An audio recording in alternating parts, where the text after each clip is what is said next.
नमस्कार दोस्तों, आप देख रहे हैं टीवी न्यूज और मैं हूं राहुल कुमार। तो आइए नजर डालते हैं आज की तमाम बड़ी खबरों को। आईएएस में शामिल होने वालों को पासपोर्ट वेरिफिकेशन में मिल रही थी मदद, पुलिस अधिकारी का शक। आतंकी संगठन इस्लामिक स्टेट में भारत से शामिल होने वाले आतंकियों को पासपोर्ट वेरिफिकेशन में मदद मिल रही थी। इस संबंध में तमिलनाडु का एक पुलिस अधिकारी शक के घेरे में है।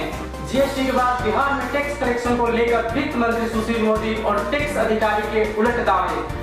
वस्तु एवं सेवा कर जीएसटी लागू होने के बाद टैक्स कलेक्शन को लेकर बिहार के वित्त मंत्री सुशील कुमार मोदी और सेंट्रल जीएसटी और एक्साइज टैक्स के मुख्य आयुक्त एक दूसरे पर उलट दावे कर रहे हैं।